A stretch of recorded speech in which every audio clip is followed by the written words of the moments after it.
Hello, and welcome to Shades of Pleasure, a podcast celebrating pleasure, sexuality, and the vibrant, inclusive spectrum of love, gender, and relationships. I'm your host, Mo, and with me are my co-hosts, Melissa, Wayne, and Kelly. And together we hope to dismantle tropes that no longer suit us and change the narrative towards more authentic living.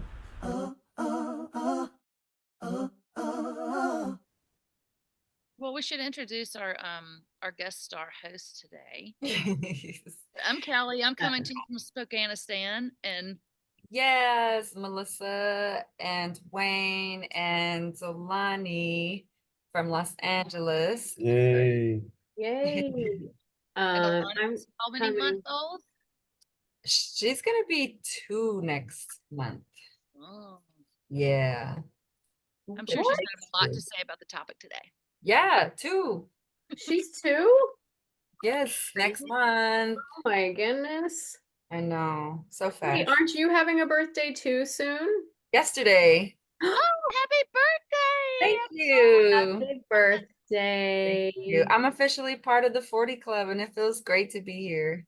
You're a Wow. 9/11 baby. I am. Baby. Yeah, baby. Mama's a baby. All right, I found it. Okay, so we already did this one. Yeah.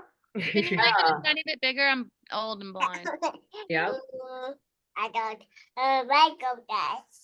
I mean, Mo, how much would our earlier conversation overlap with this podcast? I think it would overlap really nicely. I do too. Yeah, good, yeah. What from your thing today? Mhm. What were you guys talking about? So we Mo did had, a presentation today. yeah, I presented on entitlement around sex, obligation around sex, rape culture, and how all of those kind of are tied in together. Okay. I think that's great, especially when we're talking about ethical non-monogamy, because it's not only about sex; it's about just different types of intimacy and relationships. But one of the parts is physical. Yeah, I'm sharing it. Can you see it? Yes. I love that face. And kind of parallels our last conversation around time, right? I forgot what you were calling it, Kelly. Time something. Oh my gosh, it's been a minute. Anyway, but Yeah, she was on how like how our partners are spending their time, and what. Oh, was I talking about a time budget? Not a time budget. I can't remember. Anyway, yeah. You were talking about it was called ownership of time. Ownership of time. There you go. Yeah. Yeah, I mean, I guess this is a good follow-up because talking about ownership of time, and now we're talking about ownership of body or rights to a body. Yeah. So this sounds like a good follow-up to that one. Yeah. Does someone want to talk about what sexual entitlement is? That sounds like something great for you to talk about, Mo. Or I'm happy to read your work. Right. I can't even believe that you threw that out to us like that. Like you're It was a soft pitch. Okay. I will read it. I want to be very clear that this is Mo. I can't take credit for this, but this is No, this isn't even me. This is I can't take credit for it. Oh, you can. Okay, so I'll read a definition of sexual entitlement. Yeah. The belief held by one partner that they have an inherent right to their partner's body and sexual availability within the context of their relationship or marriage. This entitlement often leads to the expectation of a sexual intimacy, at times without consideration for their partner's desires, boundaries, or consent. This belief can manifest subtly in nonviolent ways that may go unnoticed, yet it can profoundly and negatively affect the dynamics of the relationship and the emotional well-being of all individuals involved.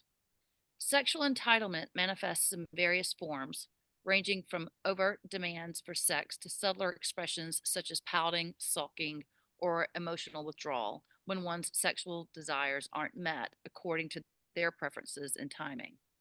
While these behaviors may not involve overt sexual violence by physical force, they create a coercive atmosphere where one partner feels pressured to engage in sexual activity to maintain harmony or avoid emotional distress. This phenomenon is prevalent across diverse relationship dynamics, but it can be particularly pronounced in cisgender straight relationships, oftentimes presenting as male sexual entitlement, though women can display this behavior as well.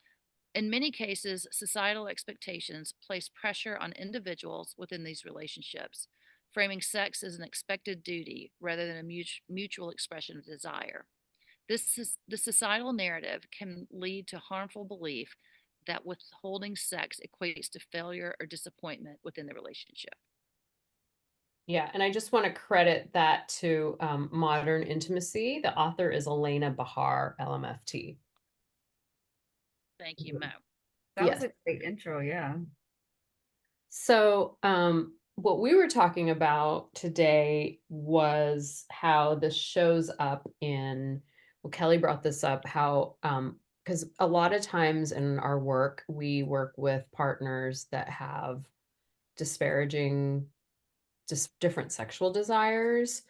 And how can this be related to our clients when we talk about that? And I think we can take it to the next level and include non-monogamy in there, because I think that a lot of our clients and a lot of people that we, come into contact with around non-monogamy, they will certainly, I think, I feel like they will use non-monogamy as a way to circumvent this like loss of desire that happens in relationships, which I think is perfectly normal and fine. But I think because of that, it's a good topic. And I also, as I'm talking, I'm like, oh, but like I love that non-monogamous people are doing that, because it also recognizes that there's not an entitlement to sex just because you're married, or like there's options, right? Well, and outsourcing your needs being met, whether that's somebody that you just like to go and have a drink with and laugh with, as opposed to somebody that can get really deep on whatever you nerd out on, as opposed to like all the different ways. Because I think it's really dangerous when you try to just get all of your needs met by one person. And so, yeah, this is a way to sort of diversify that. Yeah, and I also think it's a way to help you continue to work on your craft as learning how to relate with people, because it gives you the opportunity to have to show up and be authentic and hope be able to and learn how to, first of all, you get to learn what you need and what you don't outside of your relationship, out of your primary relationship, and you get to just like really just kind of like learn how to, I guess, operate and work with other people in a relationship in a romantic kind of way, which helps your relationship at the end of it, I believe.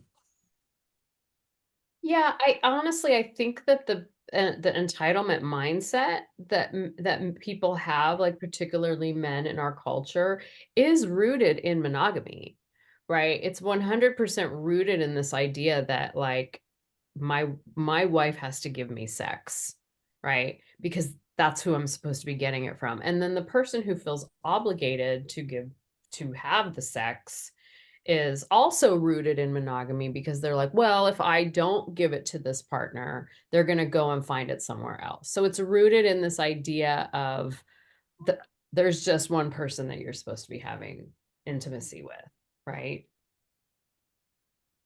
Yes, I definitely within our culture that yes, I think that is the thing that we have. That's definitely standard operating procedure.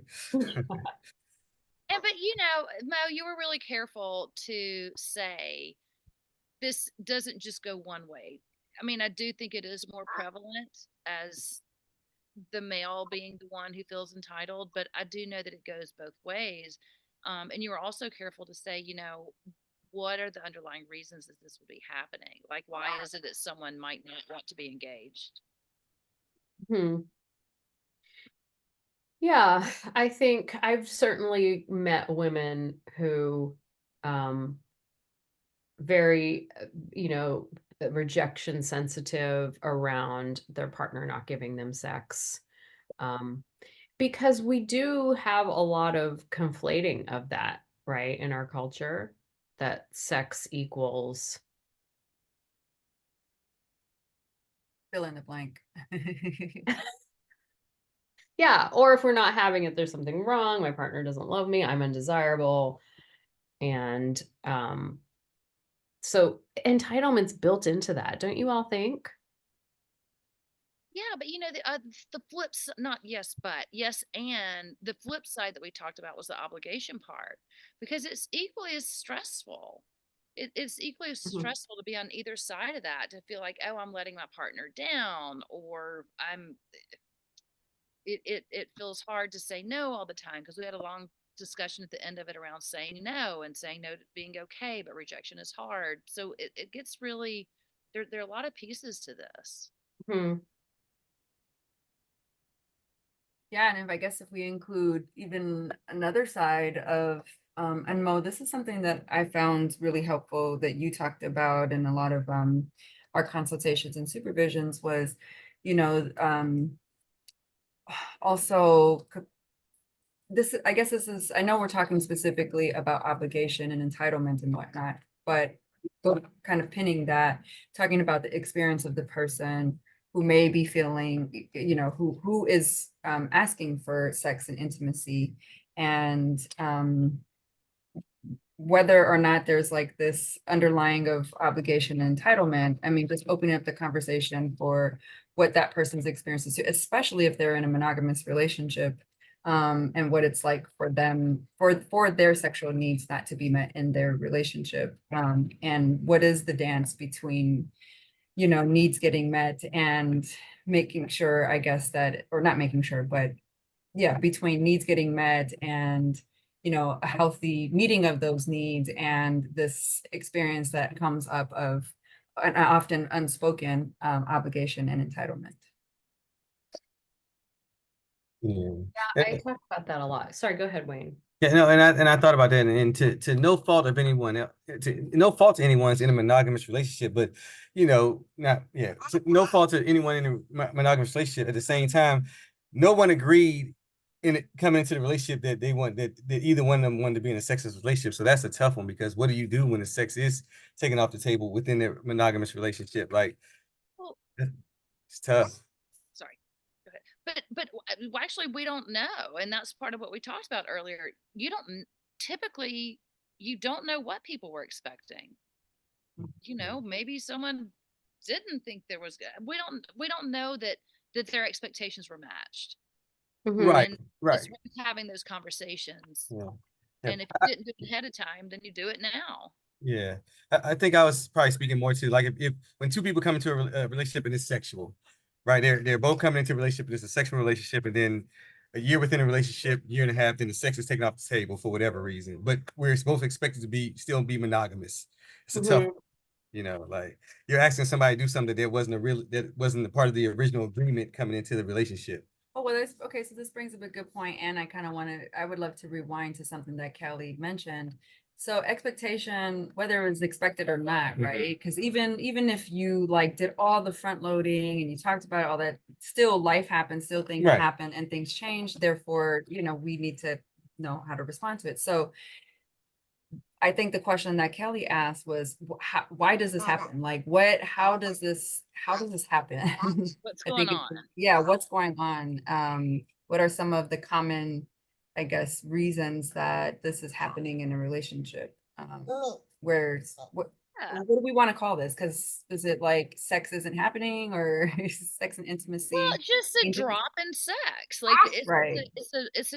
and whether that's intimacy or not is debatable. Like, you can not be having sex but still be very intimate with Right. someone. And Mhm. I think Mo brought something up earlier about it being this is partially biological, partially it's just life. Mhm. There are a bazillion reasons that it could be, but I think it's just the understanding, because if not, you can have people feeling really guilty, or people feeling really um rejected, and really big things that over time take a toll on the relationship. And they're kind of scary things to talk about. I mean, how many times do people come to us and say, oh, well, we have our regular therapist, we're coming to you so we can talk about the sexual Mhm. things. It's just not out there, and that's partially why we're out here talking about this, right? Yeah. um so yeah, it is good, I think, Melissa, to talk about why is this happening? Well, not why, but what is the reason? Like, what are the components of what's happening here? And I don't definitely there are going to be some commonalities, but I think it's going to be different. So you got to just explore it with each person and their narrative and their traumas or their, whatever they're bringing to the table. Well, actually, Kelly, wow, I think you said something even more profound that I'd like to kind of emphasize is that I mean, because I guess we could kind of go through a list of common reasons right now, but the biggest takeaway that I got from it was there's a bajillion potential reasons as to why the sex and intimacy changed in the relationship. First of all, that's okay. And it's okay, and that's valid, and it's common, and you're not alone. And I think a lot of people, they feel it because there's a lot of shame, there's a lot of guilt, there's a lot of fill in the blank of the emotions that they're feeling around it. And sometimes they can feel like they're alone in it, I mean, even if they know that they're not alone in it, it's not easy to talk to about, so we don't openly talk about these things. And so they can really feel isolated in this experience. So it's okay, whatever the reasons are. I think, like you said, the important thing is that we address it, we talk about it, we bring it to the light, Yeah. We don't let it fester and be don't the let it fester. Yeah. Yeah. I think the phrase that I use with all of my clients is like long periods of no intimacy is common in relationships. That's why you're here. But there's ways that we can, talk about it and help make it better. But it's normal. It's like one of the first things I do is normalize the dry spells Mhm. as not dry, just normal, ebb and flow. Ebb and flow. Yeah. Um, I always say we're not robots. You can't just turn on a switch. Yeah, Sometimes we what can. do you tell about this Oh, were you about to say something, Melissa? well, you kind of already started, so go ahead. I'll let you finish. This it's kind of taken in a different direction. So Oh, okay. Well, really quickly. Well, you just posted about something, sent a message to us talking about imposter syndrome. And I kind of think this is parallels that conversation, about imposter syndrome. It's Interesting. literally the same exact thing, and we could really copy and paste a lot of the issues that we talk about in here with that thing is recognizing, kind of recognizing the systemic impact here, and what are we comparing ourselves to, and like where are we getting this idea that sex and intimacy have to look this way in our relationship. And so similar to imposter syndrome, it's like, oh, maybe I guess maybe it's not really that I have imposter syndrome. Maybe it's just that, yeah, these expectations, I have not yet kind of reflected on these expectations that I have and where they came from and all that good stuff. So. Yeah. I said a very similar thing about mismatched libido. This really overlaps with mismatched libido as well. And So, erectile dysfunction and everything, right? Yeah. so what is the? I mean, okay, so we're all saying that these things either have a common denominator or under the same umbrella, however you want to look at it. So what is the root of it all? What if we? Yeah, what are we really saying at the end of the day? Yeah, what Yeah. is the root of it all? Yeah. I think that Melissa kind of touched on it. It's just, I think that it goes back to what we touched on as well earlier today, talking earlier. I think it's goes back to culture and society and expectations and it's how we're supposed to show up in these relationships and so then when we're not showing up in these ways, I think we feel that's when the shame and guilt comes in because we feel like we're falling short, that we're not enough, we're not, all these things, right? And so I think that's a big part of it, just the shame and the guilt that comes along with not being able to fulfill needs or not getting needs met within a relationship, a primary relationship. So what's the actual name? Can we actually name that? Okay, Is hold it- on. Hold on. But back up, because those expectations can kind of, if we're talking about entitlement, like they're coming from messages, right? They're coming from messages that that we're supposed to, Yes. right? Yeah, so we're sort of being robbed of our agency because of these socially constructed norms. Hmm. right? Is that kind of it? What did you say, Kelly?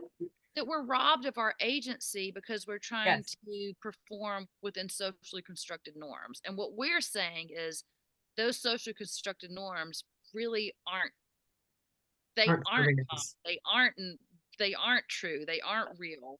We just live Yeah. because it's so taboo or so stigmatized that we do believe there's something innately wrong with us or with Yeah. our relationship or whatever because of these norms that we're trying to live within.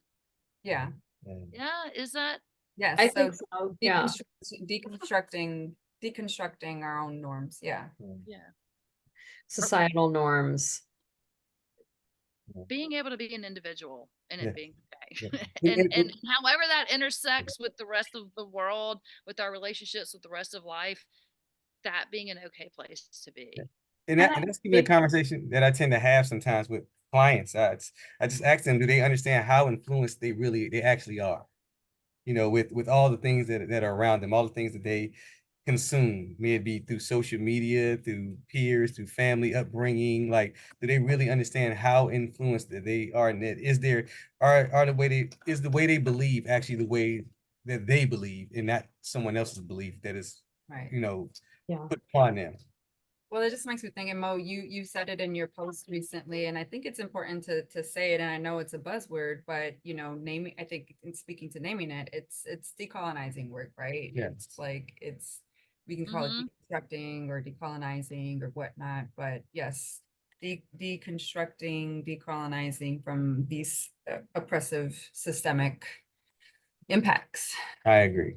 Yes. that have Yes. been just so forever for a long, long, long, long time, just automatic, autopilot. And we're now saying like, no, like you said, Kelly, no, we get to have agency over ourselves, our bodies, our relationships. Yeah. It's a And difficult thing to push back on. Oh, go ahead, Mo. yeah, there's this huge shift. I think we're moving away from it. Like, I think, there's the Me Too movement, there's Black Lives Matter. There's a lot of people trying to mobilize against messaging, right? A lot of that's happening now, which is good. But I think outside of the activism, it's funny, I did a TikTok on this too. Outside of that activism, we're like those traditional, whether it be gender roles, the systemic generational trauma, like the stories around male entitlement, like those are still extremely prevalent in our society. Like, I don't know if it's because we're mental health professionals and we live in this space where we're constantly like deconstructing, but like when I'm not in these spaces, I'm sometimes like bowled over at like what's really happening out there in the world. And I'm like, I sometimes feel like throwing my hands up and being like, I don't think I'm ever going to make any sort of impact in any sort of way. I know that's not true, but I think that it's Yeah. it's like we take so many steps forward, it feels like, but then like also we're constantly taking steps backwards. And Yeah. like anytime there's like violence against a trans woman, I'm like, or gun violence in our country. Like I know I'm getting a little bit derailed here, but like I feel like they all come from the same antiquated Yeah. mindset. And what is that fear of other? Like, and we are getting a little off topic, but I'm okay with it because I'm all for the social justice piece. So, like, what is it about? Is it the fear of other? Because if we do look at a broader scale and what's happening societally, what we started today's topic with is that same sort of fear, but just within the relationship, right? Or am I getting Yes.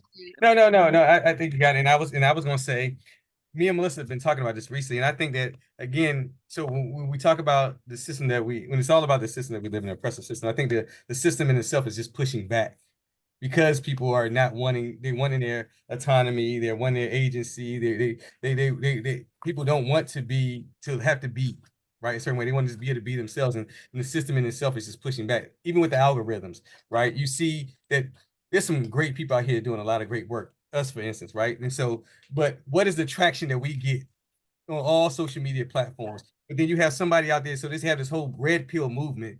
These people get all kind of traction. They got millions of followers. They got hundreds. They're influencers. They got hundreds of thousands of people listening to them. And they are literally helping to perpetuate the system that exists, right? But they get all the traction, all the notoriety, and so it just goes to show, like, yeah, it is a battle. It's an uphill battle, and it feels like sometimes it feels like a daunting battle at that. But I think that from what I've seen in the work that we're doing, I love when people come to me and and I can see that I've been helpful to them, or they're like, oh my gosh, like they even said like you've been so helpful to us, and so that makes me feel good. It makes me feel like what we're doing is on the path, to what we want. But yeah, it is tough because of what the pushback I believe is against well, like we talked about earlier, about just the oppression, just pushing back because it don't want to not be. It doesn't want to change. Yeah. Yes. Well, and I think the same way that we're talking about autonomy, and choice in these particular ways, I think it's true for how we do activism work as well too. And I think it all matters, and it's sometimes it can feel like our part or what we're doing isn't really doing much or not. But I am really a firm believer in these very personal and these very micro personal ways of contributing to the activism work, in our own personal lives. And so kind of circling it back around to the topic at hand, we were talking about obligation and entitlement and sex. Was like, this is an opportunity to talk about it in our own relationships of how do we perpetuate these really bigger, systems of oppression and concepts of oppression, things like that, in our own lives, in our own bedrooms, with each other, and asking those questions. And that's a big deal. That's not a little bit of work. That makes me want to like go smoke 10 cigarettes. Yes.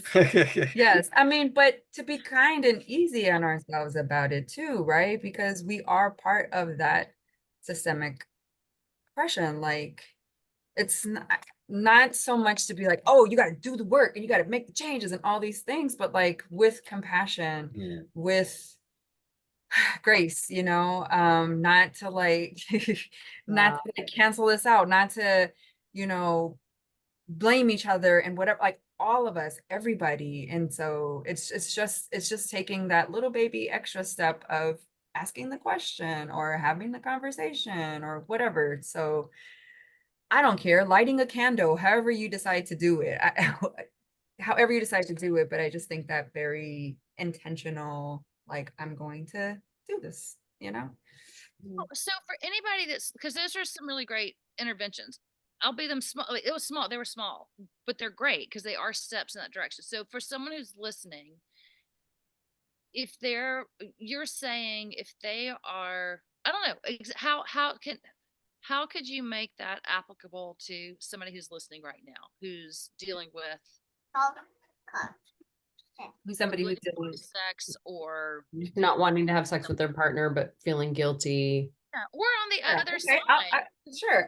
I have one idea. I mean, and I'll be transparent. I'm pulling from my personal experience. That's the best work that I give, is pulling from my personal experiences. So, and in hindsight, what I can say is conversations like this between Wayne and I went on for years, went on for a really long time, and in hindsight, I think it was hard because nobody wants to be the bad person. Nobody wants to hurt their partner.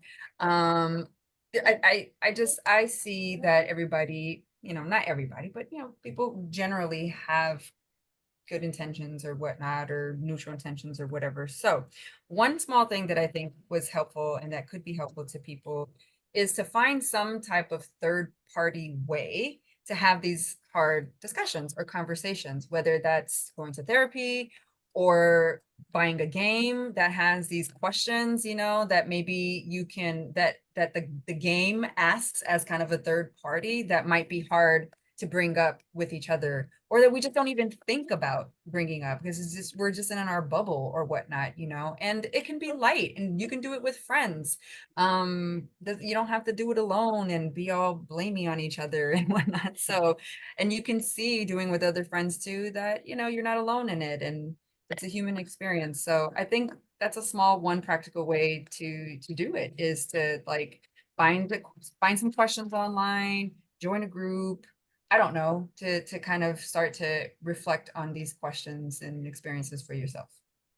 And to be able to have the hard conversations, Be able to right? have the hard Start having the hard, because what you're saying, Melissa, is like what I think so many people experience is they don't want to hurt their partner, Mhm. but they also want to make sure they're getting their needs met and not harming themselves. And I think that's where people get caught, you know, caught up and tripped up. It's like, well, if I don't do this thing for my partner, and we were talking about sex, so it Right. could be sex. If I don't have sex with my partner, they're going to do all of these, you know. So it's like you're caught between how do I show up for my partner and Mhm. also take care of myself.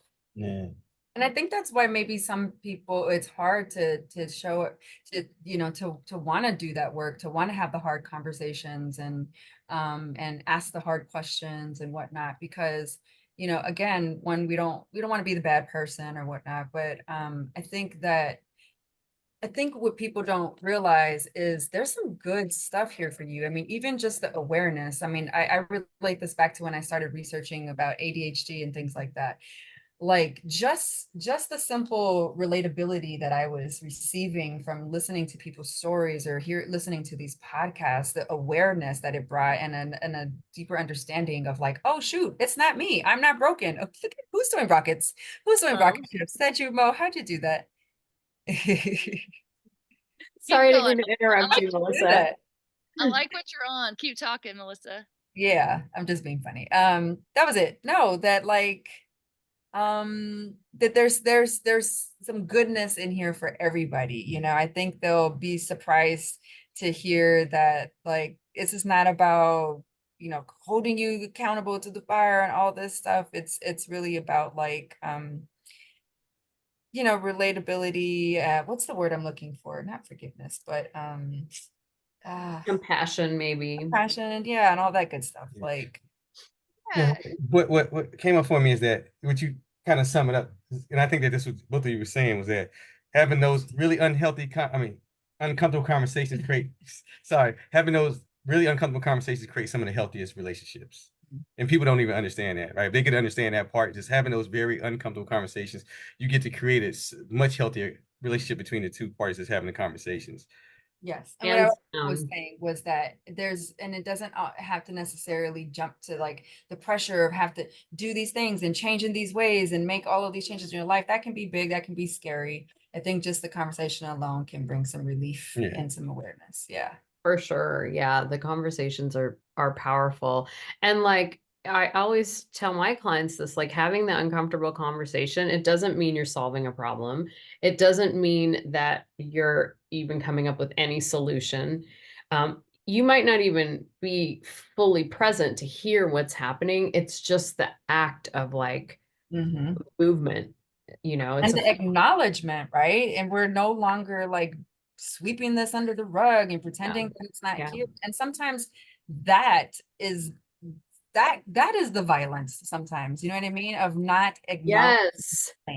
You know Yes. how it can feel in your body to like know or think Eating. or have a feeling that something is happening in your relationship, but You you can't know, talk but it's about not it. being talked about, it's not being acknowledged. And so you think that you're crazy or you think that you're wrong or, you know, or all of these things. The simple acknowledgement can bring so much relief. Yeah, and that's huge. And I also to add to that, I tell my clients that even having a conversation doesn't mean that it needs to be actionable action made. So you don't have to, your body doesn't have to feel this fear of, oh, what's about to happen. It's just a conversation that we're having. Just a conversation. I say that all the time. Yeah, it's just a conversation. Maybe it's okay. But Yeah. you know, He, Mo, how he you'll bring agrees. up. Oh wait, what does our guest host want to say? Do you have something Hi. to say, She's like, Jemima? high five, Mo. You're always right.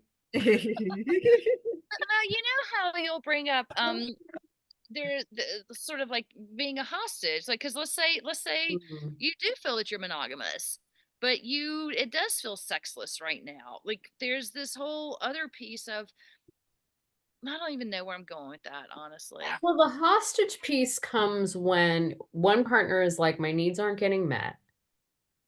We're in a monogamous situation and you don't want to have sex. And I'm not asking you to have sex, but I would like to go explore outside of the relationship. And then the other partner says, no, I want to stay monogamous.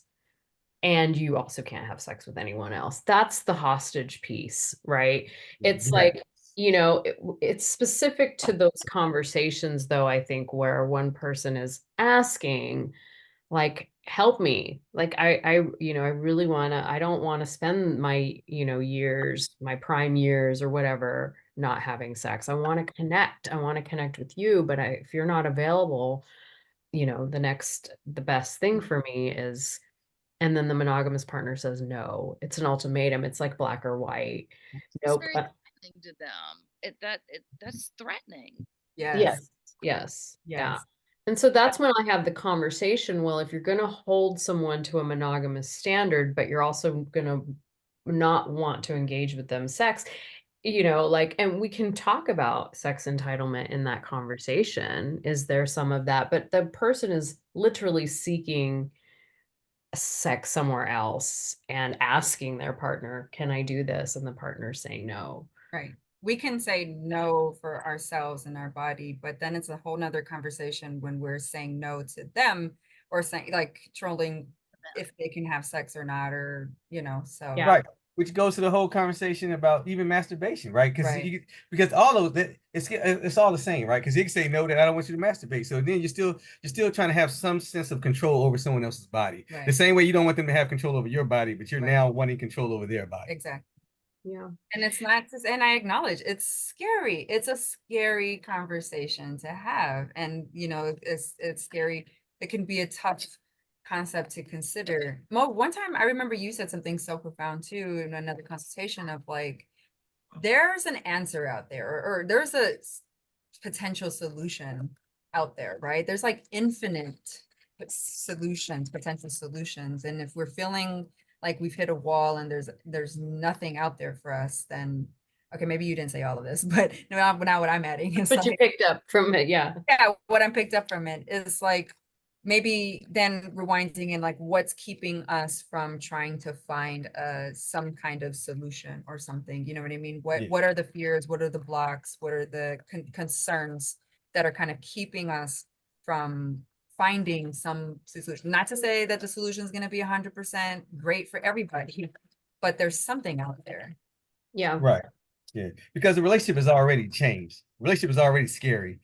These things are already happening. So Yeah. so what is holding it at Yes, this yes, point? yes, yes. Like this, you're not talking to each other. There's an elephant in the room. Like, that's not a way to live, right? Like, what's the worst thing that's going to happen? You're going to have a scary conversation. The doors are going to fly open, and now you're going to, have some fun and some Yeah. adventure and excitement and have more in-depth conversations about your feelings. Like, is that what's going to happen? That sounds exciting. Yes. Yes. Scary, but exciting, right? And it's what is the saying? It's like the devil you know versus the devil you don't. Yeah. Yeah. The And- devil and- you know is safer than the heaven you do know. Something like that. It's something like Yeah. Yeah. and we get it. Change is scary because it's all the unknowns that come with change. Yeah. And I think that again, I've learned from all three of you as well, just to like, to lean into the change because it can be so, what is the word I'm looking for? rewarding. Oh, Transformative. that's it right there. Thank you. Transformative. Yes. Because it can be so transformative. Yes. Yeah, but people don't know that until they try it. And like all of us have tried different things when something's not working. We've been forced to try new things. And you learn by that process. Like only when I did something that was totally scary and outside of my comfort zone did I experience relief. Yes. And interestingly, sometimes that scary and outside comfort zone is like, what I want to say? speaking to systems of oppression, like is saying no for ourselves. And what I mean by that is like having the conversation of, if we're talking about somebody in a relationship, of like ending the relationship. I don't think we talk about that option enough as well either, right? And so that's scary. And we've kind of been, yeah, it's also kind of just the comments to just keep going and keep going into a relationship. And sometimes that's not the case. Sometimes it's okay to let that go, to change in that way and say no, like this is just not working out for us fundamentally. We're just Mhm. we need different things. Yeah. Yeah. Yeah. When you say that, it came to me that the system works so well Yeah, that's what I'm saying. that we shut ourselves down. That we deny ourselves. Scares us. I think it just scares us enough that a lot of people back down. Yeah. I'm guilty of it a lot. I mean, I've pushed back a lot of We myself. all, I think that we all do it. We get to a certain point though where we can't do it anymore. And that's when we're like, okay. Pressing on your bones. That's what my clients, they're like, I'm like, when it presses on your bones enough, it's going to come out. Yeah.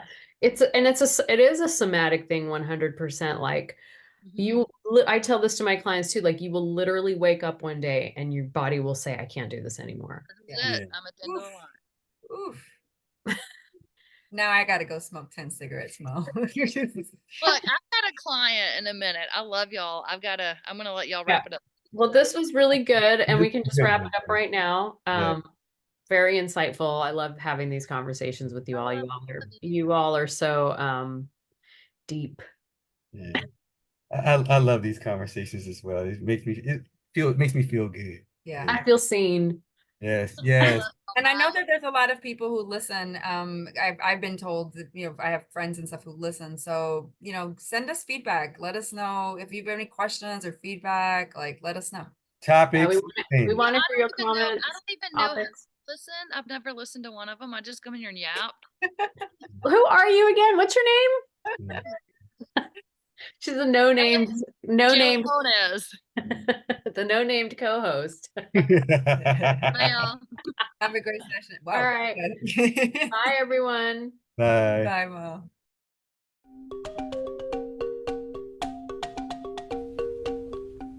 Thank you for listening. Shades of Pleasure podcast is currently unsponsored and is brought to you by Los Angeles Sex Therapy and Last Collective in partnership with Shades Therapy and Shades of Non-monogamy.